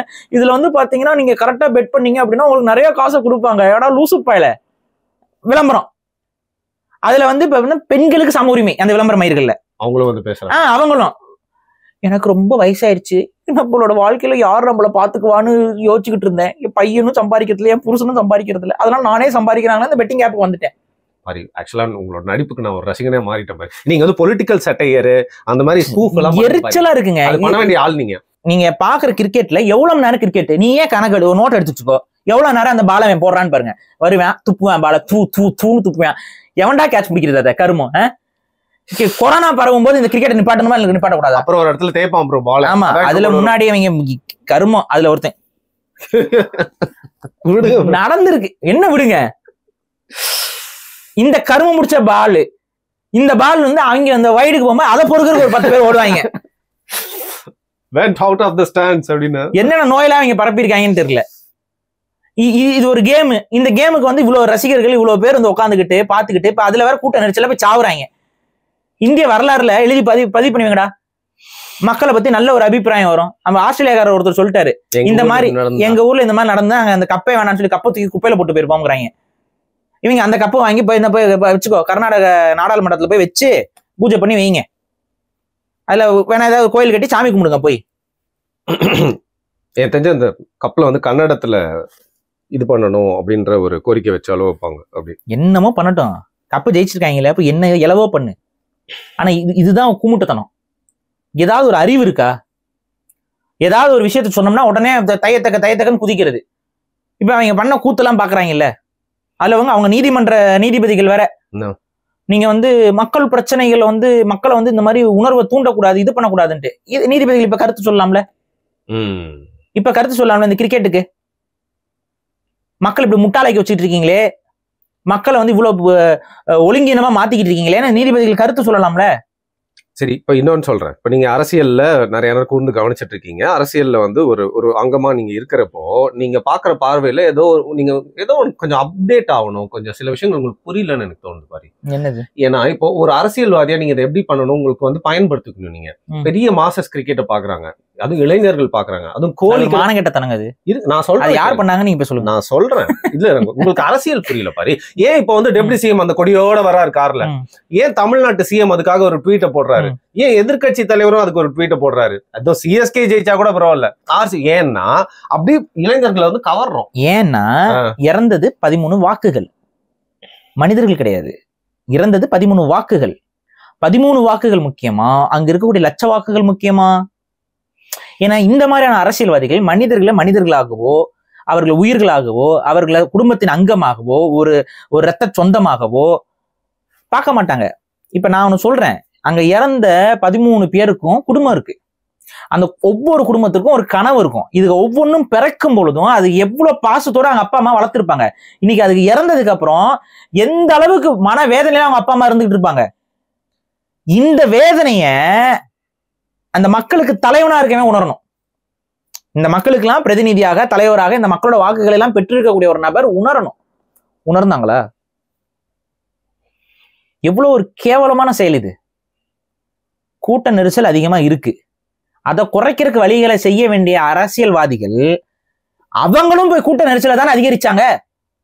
அவங்களுக்குள்ள போட்டி வேற, டெபுட்டி சிஎம்க்கும் யாரு போய் முதல்ல போயிட்டு அவரு அந்த கன்னட கொடிக்குள்ள கவுக்குறதுன்ட்டு. இதெல்லாம் அநாகரிகத்தின் உச்சம். சரி, அவங்க ஏதோ கர்நாடகா அது ஏதோ ஜெயிக்குது, ஏதோ அவங்கதான் ஒரு புரிதலின்மையில அது கன்னட அடையாளம்னு நினைச்சுக்கிட்டு அந்த ஒண்ணுக்காக பிரைவேட் ஆர்கனைசேஷன் நடத்துற எந்த ஒரு பயனும் இல்லாத ஒரு முட்டாள்தனமான ஒரு கிரிக்கெட் ஷோ. முன்னாடினாச்சும் இந்த கிரிக்கெட்லாம் இந்தியன் டீமு அந்த மாதிரிலாம் இருப்பாங்க. இப்ப நீங்க கவனிச்சீங்கன்னா, இந்தியாவை பிரிக்காதீங்க, இந்தியாவுக்குள்ள நமக்குள்ள பிரிவினையே இருக்கக்கூடாது, நாம எல்லாம் ஒரே தாய் பிள்ளைகள், கோயிலுக்கு பூஜைக்கு மட்டும் நாங்க போய்க்கிறோம், நீ அவனும் வரக்கூடாது அப்படின்னு சொல்ற ஒரு குரூப் இருக்கு பாத்தீங்களா. இந்த குரூப் இதுல லிங்குவிஸ்டிக் டிவைட உருவாக்கிட்டு இருக்கமேங்கிற கவலை ஏதாவது இருக்கா? as long as அதுல பெனிஃபிட் எங்களுக்கு இருக்க வரைக்கும் நாங்க கவலைப்பட மாட்டோம். புரியுதா? இப்ப இந்த கூட்டத்துல, இந்த கிரிக்கெட் கூட்டத்துல எந்த கம்யூனிட்டி அதிகமா இருக்குது? எனக்கு தெரியாதுப்பா. இந்த கம்யூனிட்டி அதிகமா இருக்க வரைக்கும் இந்த கிரிக்கெட் லிங்குவிஸ்டிக் டிவைட பண்ணாலும் எந்த கவலையும் இல்லை. as long as ரிசீவிங் எண்ட்ல எங்களுக்கு பெனிஃபிட் இருந்துச்சுன்னா போதும், நாங்க அனுபவிச்சுட்டு இருந்தா போதும். இப்ப இதே இடத்துல நாளை பின்ன எதையாவது எல்லா மக்களும் வந்துட்டாங்க போயிட்டாங்க அப்படின்னா எப்படிங்க சிஎஸ்கேன்னு சொல்லலாம்? எப்படிங்க அது அந்த என்ன ஆர்சிபியா ஆர்சிபின்னு சொல்லலாம்? எப்படிங்க பஞ்சாப் என்னமோ சொல்றாங்கல்ல அது அப்படின்னு சொல்லலாம்னு ஆரம்பிச்சிருவாங்க. பிரிவினை காலிஸ்தானிஸ் அப்படின்றாங்க. பஞ்சாப் நாங்க என்னப்பா காலிஸ்தானி, நீ காலிஸ்தானி அப்படின்றாங்க, பிரிவினைவாதின்றாங்க. அப்படி கமெண்டேட்டர்ல கூட ஒரு ஆள் தவறி வர மாட்டாங்களேங்க. நீங்க வேணா எடுத்து பாருங்க லிஸ்ட்ல கமெண்டேட்டர். ஏங்க அவங்க தானுங்க இந்த நரசூஸ் காஃபிஸை குடிச்சிட்டு அப்படியே பேசுறது. அது அந்த லிங்க் இது வரைக்கும் கமெண்டேட்டர்ஸ் தமிழ்லயும் சரி, இங்கிலீஷ்லயும் சரி, ஹிந்திலையும் சரி யாரு எனக்கு தெரியாதுப்பா. அப்ப கேட்டா நாங்கெல்லாம் அப்படிலாம் கிடையாதுங்க, கோச்சுக்கிறீங்க. கோச்சுக்கிற மட்டும் மிரட்டுறாங்களே. அந்த ஒரு படத்துல அந்த வாழைப்பழத்தை எடுத்துட்டு போய் ஒருத்தவங்க அதுதான் ஓ அவரா பயங்கரமான ஆராய்ச்சிங்கிற மாதிரி தான் இருக்குது நமக்கு சிரிப்பா. என்ன காமெடிங்க. அதாவது உங்க சைடு இருக்கிற வரைக்கும் பிரச்சனை கிடையாது. அவனா இதே பாருங்க ஒரு நியூட்ரலா ஒரு விஷயத்துக்கு வந்துருங்க. Kabaddi has to be banned. Why jallikattu has to be banned. Why man, அவன் யாரும் இல்ல. இப்ப அவன் யாரும் 10 பேர் உள்ள விடு தூக்கி பிடிக்கிறது. இதுதான் நடந்துகிட்டு இருக்கு. சரி விடுங்க, அது நம்ம போனோம்னா அது வேற கொச்சுக்குவாங்க. அப்புறம் ஏன்னா அந்த ஐடி விங்ல வேற அவங்க தான் நிறைய பேர் இருக்காங்க. அப்ப அவங்க ட்ரிகர் ஆயிடுறாங்க. எத்தனை ஐடி விங்க தான் இருக்காங்க தெரியல நம்மளுக்கு எதிராக. ரைட், ஓகே, என்னவோ பண்ணட்டும். அப்ப இங்க என்ன அப்படின்னா, கொஞ்சம் கூட பொறுப்பு இல்லாம மக்களுடைய இறப்பின் மீது ஒரு மக்கள் இந்த மாதிரி முட்டாள்தனமா செயல்படுறாங்களே. இருங்க அது வந்துடுறேன். அது எப்படி நான் விட்டுருவேன். அதாவது அவங்க ஊரு தான் ஒரு கூமுட்டத்தனமான ஒரு விஷயத்த பண்றாங்க அப்படின்னா நம்ம இது வாழ்த்து சொல்லணுங்கிறது அவசியம் ஏதாவது இருக்கா? இந்த வாழ்த்து சொல்றதுனால என்ன நடந்துற போகுது? அந்த அளவுக்கு நீங்க ரொம்ப நல்லவராக இருந்தால் கர்நாடகால காரி துப்புனானுங்களே, தமிழ்ல இருந்து எங்க மொழி வரல, தமிழ்ல இருந்து வந்துச்சுன்னு சொல்றது எங்க மொழியை அவமதிக்கிறதுன்னு சொல்லும் பொழுது, அந்த விராட் கோலி நடிச்ச விளம்பரத்துல வந்த பாக்கு ஏதாவது வாயில போட்டு வச்சிருந்தோம், நம்ம மென்னுட்டு இருந்தோமா? என்ன இருந்தது வாயில? அன்னைக்கு வரணும்ல உணர்வு. ஏன்னா அவங்க சிஎம் வந்துச்சு, இப்ப அவங்க சிஎம் கொடியோட வந்துட்டாரு, நீங்க வாழ்த்து சொல்றீங்க. அதே போல அந்த சிஎம் அன்னைக்கு அவர் மொழிக்கா வந்தார்ல, எங்க ஒய் ஒரு ராஜதந்திரமா ஆர்சிபிக்கு வாழ்த்து சொல்லி காவிரி பிரச்சனையை தீர்த்து வைக்கலாம்னு முதல்வர் நினைச்சிருக்காருன்னு எனக்கு தோணுது. அப்ப தமிழ் இது பிரச்சனை வரும்போது அப்படியே கடந்து போயிடுறது. அதுல இன்னொரு கொடுமை என்னன்னா, கர்நாடகாவே நினைச்சாலும் காவேரி நம்ம கிட்ட தடுக்க முடியாத மாதிரி அணைகள்லாம் கட்ட முடியும். புரியுதா? அதுக்கும் வழிகள் இருக்கு. நம்ம ஊர்ல இருந்தா அது ஸ்டார்ட் ஆகி அவங்க ஊர்ல ஒரு பெண்ட் ஆகி போய் வருது. நம்ம ஊர்லயே அங்க நிப்பாட்டிட்டோம்னா ஒண்ணுமே பண்ண முடியாது அவனால. அதுக்கு ஒரு நடவடிக்கை எடுத்தோம்னா முடிஞ்சு போச்சு. ஆனா அது வந்து ஒரு அறமற்ற போக்கு. ஏன்னா நதி வந்து எல்லாருக்கும் இயற்கைக்கு மட்டும் இல்லைங்க, இயற்கைக்கு எதிரான செயலா, அணை கட்டுறதே இயற்கைக்கு எதிரான செயல் தான். ஆனா ஒரு இயற்கையாகவே அவங்களுக்கும் அதுல பங்கு உண்டு, நமக்கும் அதுல பங்கு உண்டு. அவனை தடுக்கிறதும் தப்பு, நம்மளுக்கு அவனை தடுக்கிறதும் தப்பு. அந்த நியாயமா இருக்கிறனால தான் அதை வந்து தமிழ் தேசியவாதிகள் யாரும் பெருசா ஹைலைட் பண்ணி சொல்றது இல்ல. நதிநீரை கரெக்டா பங்கிட்டு கொடுக்கணும்னு பேசுறோம். ஆனா பிரச்சனை பண்ணணும்னு முடிவு பண்ணிட்டா அதுக்கப்புறம் பிரச்சனை தான் பண்ணணும். ஆனா அதை பண்றதுக்கு இடத்துல நம்ம இன்னைக்கு முதலமைச்சர் பதவி தமிழர்கள்ட்ட இல்லாதனால அதை செய்ய முடியல. ஒரு காலத்துல இதே கன்னடர்களுடைய மூதாதைகள் இதே காவேரியில வந்து அணைய கட்டினாங்க. கரிகாலம் போய் உடச்சுட்டு வந்தான். புரியுதுங்களா? அன்னைக்கு கரிகாலன் இருந்தான், ஒரு தமிழ் மன்னன் இருந்தான், அவனுக்கு அந்த உணர்வு இருந்துச்சு, இந்த நீர் வரணும், வந்தா தான் நம்ம மக்கள் நல்லா இருப்பாங்கிறதுக்காக போய் உடச்சிட்டு வந்தாப்புல. அந்த வேலையை செய்யறதுக்கு இன்னைக்கு ஆள் இல்ல. ஒவ்வொரு காலகட்டத்திலயும் ஒரு கரிகாலன் வருவாங்க, வெயிட் பண்ணுங்க. வருங்க, காலம் வந்து பிரசவிக்கும். ஆனா அதுக்கு வரைக்கும் சில பேர் இங்க இருந்துகிட்டு இந்த குளிர் காஞ்சுக்கிட்டு அரசியலுங்கிற பேர்ல ஒரு மட்டமான வேலைகள் செஞ்சுக்கிட்டு, இது எனக்கு ஏற்றுக்க முடியாத ஒரு விஷயம் என்னன்னா, இதுக்கு ஒரு முதலமைச்சர் வாழ்த்து சொல்றதா? அது அவங்க ஸ்டேட்ல ஏதோ ஒன்று நடக்குது, அவங்க ஏதோ ஒன்று பண்றாங்க, அது வேற. இதெல்லாம் இக்னோர் பண்ற வேற விஷயம் இல்லையா? எவ்வளவு மக்களுடைய நிலங்களை பறிச்சு மக்கள் போராடிக்கிட்டு இருக்காங்க, அதுக்கெல்லாம் கருத்து சொல்லாம ஆர்சிபி ஜெயிச்சிருக்கு அதுக்கு நான் வாழ்த்து சொல்றேன் அப்படின்னா இது என்ன மாதிரியான நிலைப்பாடு? அப்புறம் தான் நம்ம யோசிச்சோம்னா அவங்க குடும்பங்கள் தானே அதுக்குள்ள இன்வால்வ் ஆயிருக்கு, அவங்களோட ரத்த சொந்தங்கள் தானே இன்வால்வ் ஆயிருக்கிறாங்க. அந்த ஏதோ ஒரு டீம் வந்து அவங்க வச்சிருக்காங்க. ஹைதராபாத்ல போய் டீம், உள்ளூர் டீம் இல்ல, அங்க ஹைதராபாத் டீம். அது ஒரு அம்மா, அவங்க வாரிசு ஒரு அம்மா இருக்காங்க. அந்த அம்மா நாளைக்கு அந்த அம்மாவும் அரசியலுக்கு வரும். நம்ம தலையெழுத்து, தமிழன் தலையெழுத்து.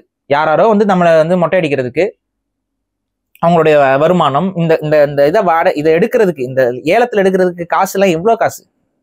அந்த காசுல எங்க இருந்து கிடைக்கும் உங்களுக்கு? யோசிச்சிருக்கீங்களா? நீங்க டிக்கெட் சேல்ஸ் மட்டும் கிடையாது கிரிக்கெட்டை பொறுத்த வரைக்கும். அவன் விளம்பரம் போடுறான் பாருங்க, அந்த விளம்பரத்துல இருந்து ஸ்பான்சர்ஷிப், அந்த விளம்பரத்துல வர பொருட்கள் எல்லாம் நீங்க வாங்குறீங்க பாருங்க, இதனால உங்க தலையில திணிக்கப்படுது பாருங்க. அந்த பொருள்லாம் நமக்கு எந்த அளவுக்கு ஆபத்தான பொருட்கள் தெரியுமா? அதுல என்ன வேணாலும் வரணும், அத்தனை விஷம். உங்களை என்ன ஒரு நோயாளியா மாத்தி நம்மளுடைய உயிரை உறிஞ்சு, இது ஓப்பனா சொன்னா ஒரு பாரசைட்ஸ். இந்த பாரசைட்ஸை நம்ம வந்து நீங்க ஆதரிச்சுட்டு உட்காந்துட்டு இருக்கோம். ஏதாவது கொஞ்சம் நாகரிகம் அடைஞ்ச மனிதன் நடந்துக்கிற மாதிரி நடந்துக்கிட்டாங்க அன்னைக்கு அந்த கன்னட பசங்க. அநாகரிகத்தின் உச்சம். இதுல வந்து எத்தனை பேர் வந்து பெண்களுக்கு என்னங்க நடந்துச்சு, இந்த கதையெல்லாம் வேற கதை, அதுவே தெரியல. மிரட்டிக்கிட்டு இருக்கிறது, பஸ்ஸை நிப்பாட்டுறான் ஒருத்தன் வந்து, பஸ் ஓடக்கூடாதான், அவங்க ஜெயிச்சுட்டாங்க இருக்கா பஸ் ஓட. நல்ல வேலை தமிழர்கள் இப்ப யாரும் பஸ் விடுறது இல்ல. கேபிஎன் டிராவல்ஸ்னு ஒரு தமிழன் விட்டுட்டு இருந்தாப்புல, ஒழிச்சு விட்டாங்க. அதை நீதிபதி அன்னைக்கெல்லாம் வரல. நீதிபதி இன்னைக்கு கமலஹாசனுக்கு எதிராக பேசும்போது நீதிபதி அவர்கள்லாம் வந்து சொல்றாரு, கருத்து சொல்றாரு, மக்களுடைய அமைதியை குலைக்கிற மாதிரி யாரும் நடந்துக்க கூடாது அப்படின்னு. அன்னைக்கு இப்ப தமிழ்நாடு ஒரு தமிழ்நாட்டுக்காரர் ஓனருங்கிற ஒரே காரணத்துக்காக 20 பஸ்ஸை ஒன்னா கொளுத்துனாங்கல்ல. என்ன நடவடிக்கைகள் இந்த நீதிமன்றம் எடுத்து என்ன மாதிரியான தண்டனைகளை கொடுத்துருக்கு? யாராவது எத்தனை பேரை கைது பண்ணி எத்தனை பேர் அதுக்கு தண்டனை அனுபவிச்சுட்டு இருக்காங்க சொல்லுங்க. தெரியுமா உங்களுக்கு? யார் மேல வழக்கு, யார் குற்றவாளியா இருந்து யார் வந்து இப்ப தண்டனை அனுபவிக்கிறா? 20 பஸ்னா கொஞ்சம் அதோட விலை என்னன்னு பாருங்க. எரிச்சிட்டானுங்க. ஏதாவது அந்த நீதிமன்றம் கருத்து சொல்லிச்சா? அப்ப தமிழர்களை பார்த்தா நீ இழிச்சுவா பயலுன்னு தோணுதா? ஆளாளுக்கு ஒரு கருத்து சொல்றது. ஒருத்தர் சொல்றாரு தமிழ் தாய்மொழி இல்லையா, சகோதரி மொழி அப்படின்னு சொல்லலாம்னு சொல்றாரு. தமிழ் ஆய்வாளர், அறிஞர் இந்த மாதிரி தன்னைத்தானே நினைச்சிட்டு சொல்றாரு. எந்த ஒரு அடிப்படை அறிவும் கிடையாது, தமிழ் மொழியை பற்றி ஒரு புரிதல் கிடையாது, தமிழ்நாட்டை பற்றி ஒரு அறிதலும் கிடையாது, எந்த அரசியலை பேசணும்னு அறிவு கிடையாது. இதனாலதான் அந்த மாதிரி நபர்களை நம்ம என்னைக்குமே சப்போர்ட் பண்றது கிடையாது. இவங்க வந்துட்டா தமிழ்நாடு அப்படி நிமிந்துரு, அதுக்கப்புறம் இவங்க வந்தனாலதான் தமிழ்நாடு படுத்துருச்சு. பாஜக வரவே கூடாது, பாஜக இருந்தாலும் பரவாயில்ல, திமுக ஒழியணும். இதெல்லாம் ஒரு ஸ்டாண்டு. இதை பேசுற உன்னோட பேச்சை கேட்கறதுக்கு ஒரு கூட்டம். அந்த கூட்டத்துக்கு வந்துட்டு நீங்க வந்து தமிழ் பாடம் நடத்துறீங்க. இப்ப தமிழ் பாடம் எரிச்சல் வருதா இல்லையா? அதனாலதான் சப்போர்ட்டே இந்த ஆரம்பத்துல இருந்து நம்ம எதிர்க்கிறோம். எவ்வளவு ஸ்டூபிடா இருந்துச்சுன்னா ஸ்டேட்மெண்ட். அங்கெல்லாம் தமிழர்களை அடிப்பாங்களாம், இங்க அதுக்கு பதிலுக்கு இங்க தமிழ்நாட்டுல என்ன தெரியுமா பண்ணுவாங்க, இந்த வசந்த் விகாரா ஏதோ ஒரு ஹோட்டல், அது கன்னட ஹோட்டல்ல போய் அடிச்சு உடச்சிட்டு சொல்றாரு. அதாவது நம்ம கம்மியா பண்றோமா? நீ என்ன சொல்ற, கலவரத்தை தூண்ட வரியா இல்ல என்ன சொல்ற? நீ புரியவே இல்லை. ஸ்டூபிட் ஸ்டேட்மெண்ட்ல அது. இதெல்லாம் ஒரு என்ன சொல்றேன்னு தெரியல எனக்கு.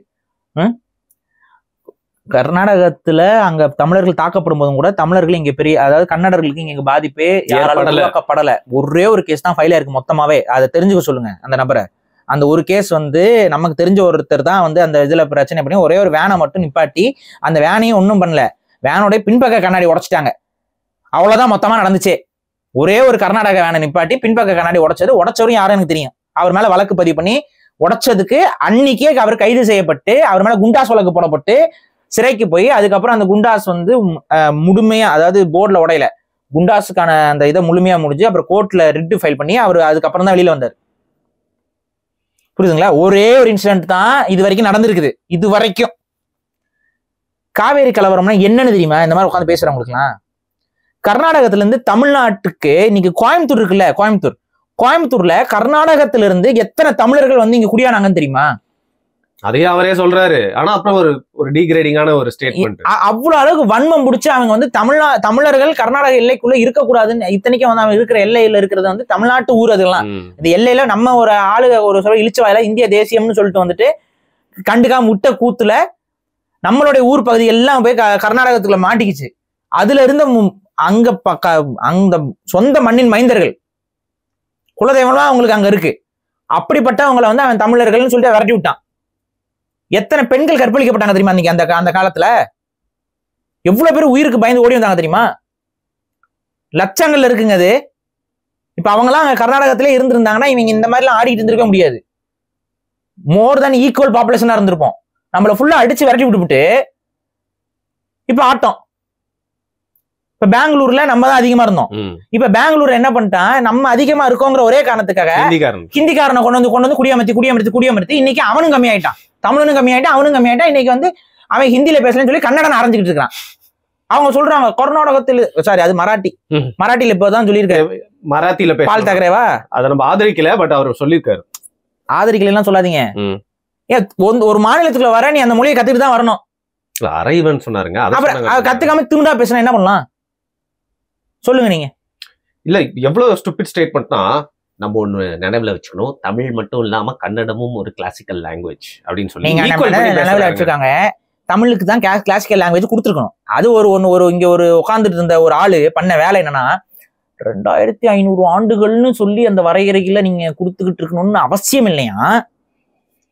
அதாவது தமிழ் தான் உயர்தனி செம்மொழி அப்படின்னு சொல்லிட்டு நம்ம சொல்றோம்.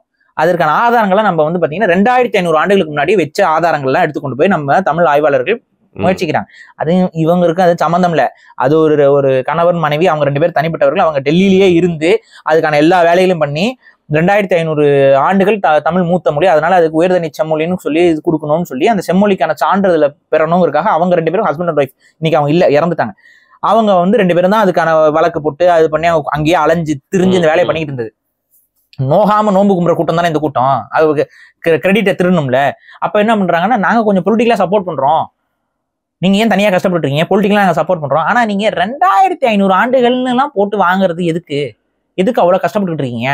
ஒரு 1500 வருஷம்னு போடுங்க, அதுவே போதும். இன்னும் நமக்கு நிறைய ஆதாரங்கள் அந்த 1500 வருஷத்துல, நீங்க 2500 ஆதாரங்கள் கம்மியா இருக்கும். அப்ப வந்து 1500 இன்னும் நிறைய ஆதாரங்களோட நம்ம போய் நிக்கலாம் அப்படின்னு சொல்லிட்டு. ஆனா எதற்கு அதை வேலை பண்ணதுங்கிறது சொல்லிடணும்ல. அப்ப 1500 வருடங்கள்னு சொல்லி கொண்டு போய் தமிழுக்கு செம்மொழி அந்தஸ்து எதை வச்சுன்னா, அது 1500 வருஷத்துக்கு முன்னாடியே லிட்ரேச்சர் ஒர்க்லாம் அதுல இருக்கு, அது இதுன்னு சொல்லிட்டு அந்த எல்லாத்தையும் காமிச்சு செம்மொழி அந்தஸ்து கொடுக்கப்பட்டுருச்சு. இப்ப 1500 வருஷம்னு அடுத்து ஒரு கிராங்கு போகுது, நாங்களும் 1500 வருஷமா இருக்கிறோம், காதுரா குடுறா அப்படின்னா. அப்ப யாராம்னா தெலுங்கர்கள் போயாச்சு. ஏன்னா 1500 அவங்களுக்கு கிடைக்கும். 1500 கன்னடர்கள், நாங்க எங்க 2 பேருக்கு ஸ்கிரிப்ட் ஒண்ணுதான், நாங்கெல்லாம் தோஸ்து, எங்களுக்கும் கொடுங்கன்னு அவனும் வாங்கிட்டு வந்துட்டான். மலையாளம் சிலப்பதிகாரத்தை காமிச்சு, எங்க ஊர்லதான் சிலப்பதிகாரம் நடந்திருக்கு, சிலப்பதிகாரம் எங்க ஊர்லதான் நடந்திருக்கு, நாங்க தமிழுக்கும் நாங்களும் நல்லா ஒண்ணுதான், அதனால மலையாளத்துக்கு கொடுங்க. இது தமிழ் ஒண்ணுன்னா ஆமாங்க ஒண்ணுதான், அதனால கொடுத்துருங்க. மலையாளமும் வாங்கிட்டு வந்துட்டான். இவன் எல்லாம் வாங்கணும்னா மங்காளி, நாங்க மட்டும் என்ன தொக்கு, இந்த நானும் ஒரு 1500, இந்த இப்ப நாங்க மட்டும் என்னன்னு. இப்ப இந்தியாவில செம்மொழி அந்தஸ்து பெறாத மொழி எது? எல்லார் வீட்லயும் ஏசி இருக்கு, அந்த மாதிரி ஆயிடுச்சு. செம்மொழி அந்தஸ்தை வந்து இருக்கிறதே கேவலப்படுத்தி அசிங்கப்படுத்தி விட்டு நீ உயர்தனி செம்மொழி அப்படின்னு சொல்றதுல எந்த பெருமையும் தமிழுக்கு இல்லாத மாதிரி மாத்தி விட்ட பெருமை கலைஞர் கருணாநிதியை சாரும். ஏன்னா அந்த 1500 வருஷம்னு சொல்லி கம்மி பண்ணி எடுத்து கொடுங்கன்னு சொல்லி அவர் தான் ஐடியா கொடுக்குறது. எதற்கு? தன்னுடைய தாய்மொழியும் அப்பதான் செம்மொழி அந்தஸ்து பெறணும். இதுதான் துரோகம்ங்கிறது. இதுதான் துரோகம்ங்கிறது. இன்னைக்கு என்ன சிறப்பு? இந்த மாதிரி சிறப்பு இல்லாதனால இந்த புக்கை படிச்சுக்கிட்டு என்ன இருந்தாலும் கலைஞர் கருணாநிதி ஒரு பெரிய அறிவாளி, அவர் ஒரு விஷனரி, அவர் இருக்கும்போது இப்படிதான் கவர்மெண்ட் இருந்துச்சா அப்படின்னா, ஏன் அப்ப அவதிப்பட்டவங்க எல்லாம் கண்ணுக்கு தெரியல, அன்னைக்கு கொல்லப்பட்டவங்க எல்லாம் கண்ணுக்கு தெரியல, அன்னைக்கு கம்யூனிசம் பேசினவங்க எல்லாம் வெட்டி சாய்க்கப்பட்டப்பெல்லாம் அவங்க கண்ணுக்கு தெரியல, இன்னைக்கு வரைக்கும் அவங்களுக்கு வீர வணக்கம் போட்டு இருக்கலாம் கண்ணுக்கு தெரியுதா தெரியலையா? இன்னும் அன்னைக்கு அரசியல் கொலைகள் நடக்கலையா? இதெல்லாம் நீங்க கணக்கு பண்ணி பாருங்க. இந்த திராவிட ஆட்சி காலகட்டத்துல என்ன கொலைகள் நடக்கல? என் மக்களை வந்து ஆத்துக்கு ஓட விட்டு சுட்டு கொள்ளலையா? சொந்த கட்சிக்காரங்களே கொண்டாங்க. இல்ல என்ன நடக்கல? எல்லா பிரச்சனையும் நடந்திருக்கு. ஆனா என்னமோ ஒரு உத்தம தலைவர், உன்னத தலைவர்னு இங்க உட்காந்து எதுக்கு? ஏன்னா நாளை பின்ன திரும்ப திமுக காரனே கூப்பிட்டு காசு கொடுத்து எங்களுக்கு கொஞ்சம் விளம்பரம் பண்ணி விடுங்க, உங்களுக்கு ஒரு ஆடியன்ஸ் இருக்கு, நமக்குள்ள நடந்ததெல்லாம் மறந்துடுவோம், எவ்வளவு வேணும்னு சொல்லுங்க அப்படின்னு கேட்டா நாளைக்கு உருட்டி பேசணும்ல. என்னவா இருந்தாலும் நம்மளுடைய உதயநிதி ஸ்டாலின் அவர்கள் அவர் போல வருமா? அவரு தான் வந்து அன்னைக்கு நீங்க பாருங்க, ஃபெலிக்ஸ் இப்ப கூட இல்ல, இப்ப யாரு கூட ஒருத்தர் ஒரு தம்பி ரியோ. இப்ப பாருங்க ரியோ ப்ரோ, சும்மா அப்படியே நம்ம ஸ்பூஃபா போணும், ஒரிஜினலா சொல்லக்கூடாதா? சரி ஓகே. இப்ப பாருங்க ரியோ, என்னதான் இருந்தாலும் சனாதனம் வந்து எய்ட்ஸுக்கு சமம் சொல்லி யாருங்க சொல்லிருக்க முடியும்? வருமாறாத சிரிக்கிறது யார் சொல்லிட முடியும்? என்னால் ஒரே காலையில் வாழ்த்தவும் முடியும், வீழ்த்தவும் முடியும்.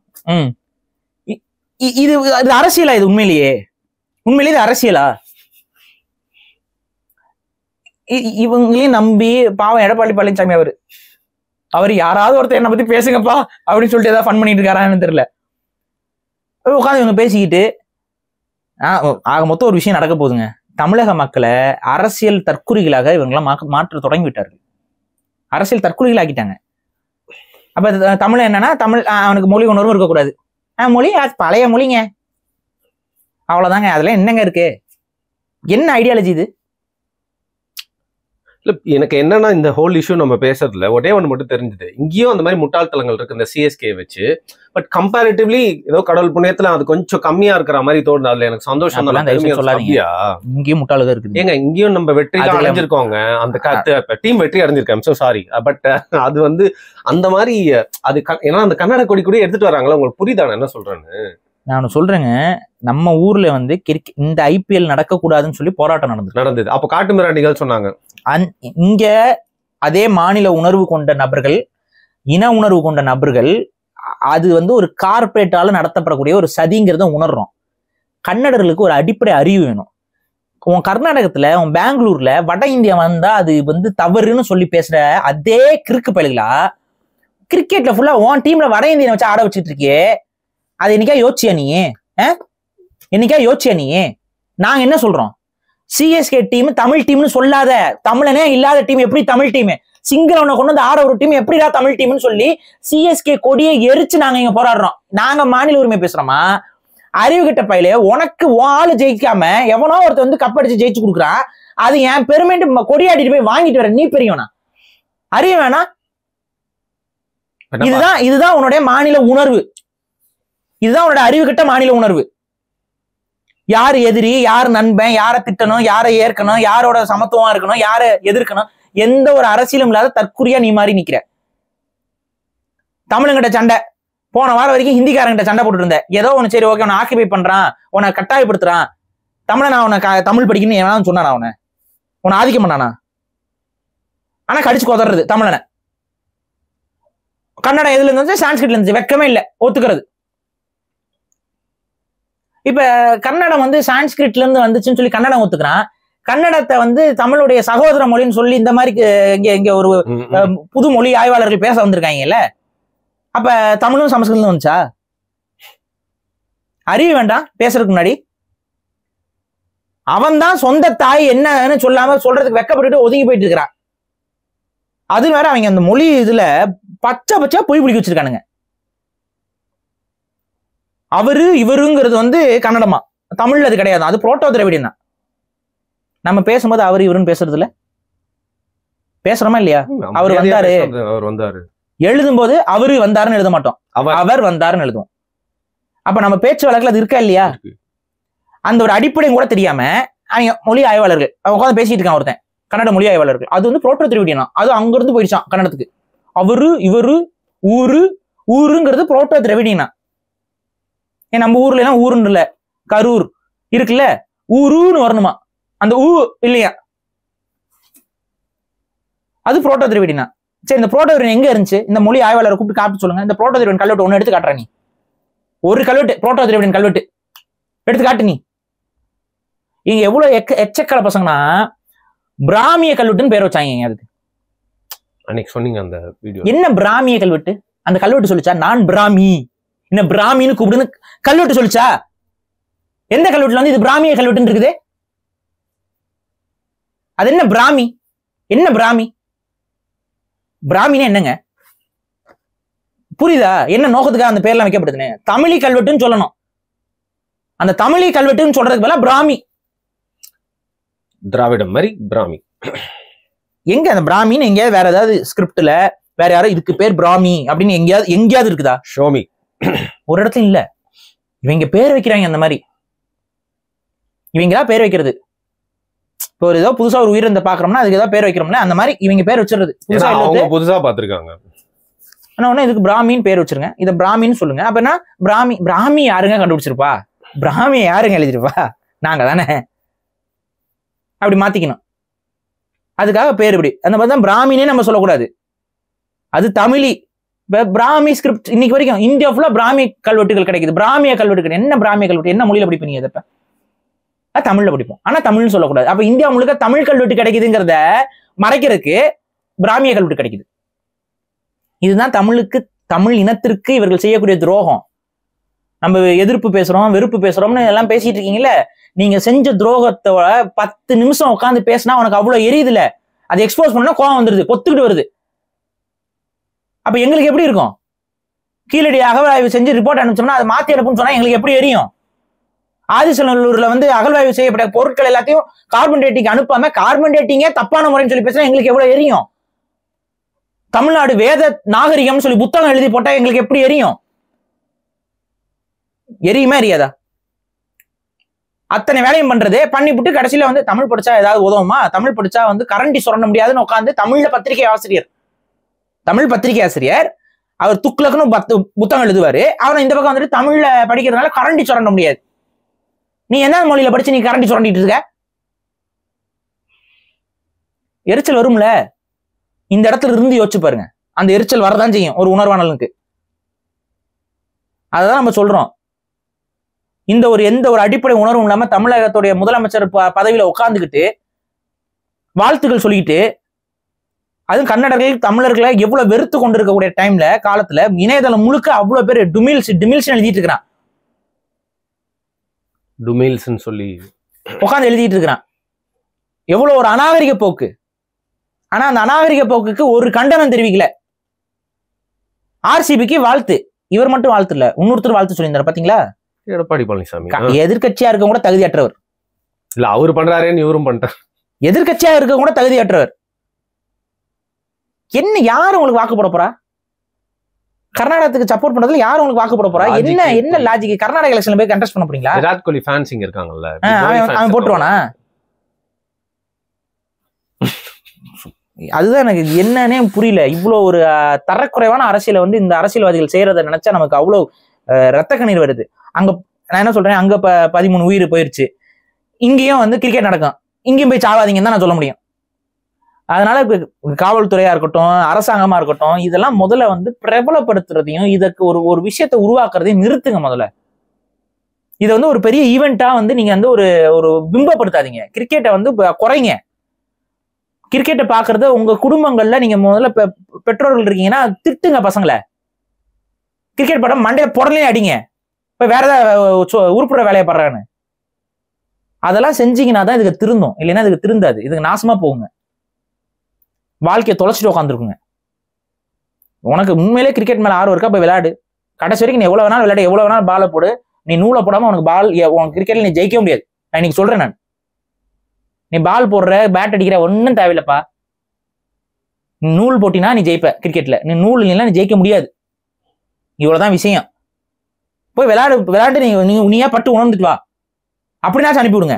அவனே பட்டுட்டு வந்துட்டு அவன் ஒரு அரசியல் பேசுவான், நிறைய பேர் அந்த மாதிரி அரசியல் பேச ஆரம்பிச்சது கிரிக்கெட்ல. அதுதான் அப்படி பேச விடு, அதனாச்சும் பண்ண விடு.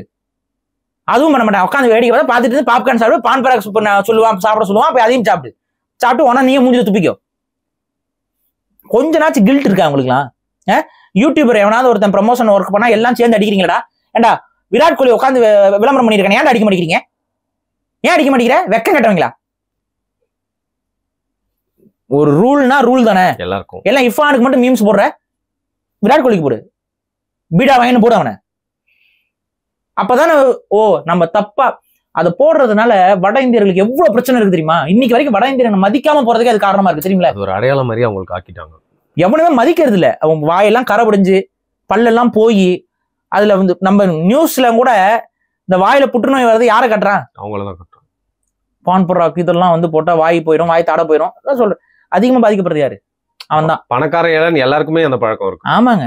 அப்ப அந்த ஒரு அடிப்படை நம்ம எல்லாம் கிண்டல் அடிக்கிறோம், தப்பா ப்ரமோஷன் பண்றவங்க எல்லாம் திட்டுறோம். அப்ப இந்த மாதிரி உச்சத்துல இருக்கவனு தானே தப்பா சொல்றான். GMO ப்ராடக்ட்ஸ் சப்போர்ட் பண்றான், ஒண்ணுக்காக ஃபாஸ்ட் ஃபுட் செயின்ஸை வந்து இது பண்றான். அவங்க டயட்ல இந்த ஃபாஸ்ட் ஃபுட் இருக்குமா? ஒரு நாள் கூட தப்பி தவறி சாப்பிட மாட்டாங்க, சீட்ல கூட சாப்பிடவே மாட்டாங்க. அவ்வளோ அவங்களோட டயட் அவ்வளோ நல்லா பாத்துக்கக்கூடிய நபர்கள் அடுத்தவன் எக்கட கேட்டா பரவாயில்லன்னு சொல்லிட்டு காசை வாங்கிட்டு அவங்க நடிச்சுக்கிட்டு இருக்காங்க, பேசிக்கிட்டு இருக்காங்க. பெட்டிங் ஆப்ஸ்ல போயிட்டு எவனாவது இன்வெஸ்ட்மெண்ட் பண்ணாங்க, எந்த அப்பனாவது யாராவது ஒரு அக்கறை இருக்க யாராவது ஒருத்தர் ஒரு அடிக்டிவான ஒரு பெட்டிங் ஆப்பை வந்து இதை பயன்படுத்தி பெட் பண்ணுங்க காசு சம்பாதிக்கலாம்னு சொல்லுவானா? யாராவது ஒரு உங்க மேல அக்கறை இருக்கன்னு சொல்லுவானா? சொல்றாங்க, கண்டுக்க மாட்டேங்கிறாங்கல்ல. அறிவு வேணாம், நீ உண்மையாலே நியாயமானவனா இருந்தா அதெல்லாம் பேசு. அப்பதான் இவங்களுக்கு எல்லாம் புத்தி வரும். உன்னை வந்து எக்ஸ்ப்ளாய்ட், இது பேர் எக்ஸ்ப்ளாய்டேஷன். இதுவே எங்களுக்கு புரியல, போயிட்டு கொடியை ஆட்டிக்கிட்டு இருக்காங்க. சொன்னா திட்டினா திட்டிட்டே தாங்க இருப்பேன். ஃபுல் ராண்ட் வீடியோ மாதிரி தோணும். ஆனா அவ்வளவு விஷயங்கள் இருக்கு அதுல. வந்து இந்த 13 பேர் உயிர் போயிருக்கு. ஆனா அதை சுத்தி இவ்வளவு விஷயங்கள் பேசினாதான் இது வந்து நிறைய பேருக்கு புரியும். ஏன்னா பெரிய மாஸ் கிரௌட வந்து கிரிக்கெட் வெக்கப்படணும். கிரிக்கெட்டை பாக்குறதுக்கு ஒவ்வொருத்தனும் வெக்கப்படணும். அது வெக்கப்படுற இடத்த சமூகம் உருவாக்கணும். அதை உருவாக்கினா மட்டும்தான் இது இந்த மாதிரி அடிக்டிவான மைண்ட் செட்ல இருந்து மக்கள் மாறுவாங்க. அவ்வளவுதான் விஷயம். ஓகே, இதுக்கான தூரம் வந்து ரொம்ப தூரம் இருக்க மாதிரி தெரிஞ்சாலும் இதற்கான விதை வந்து போடப்பட்டு தான் ஆகணும். முக்கியமான ஒரு விஷயத்த நிறைய விஷயங்களோட சேர்த்து பேசியிருக்கோம். மிக்க நன்றி பாரு. நன்றி.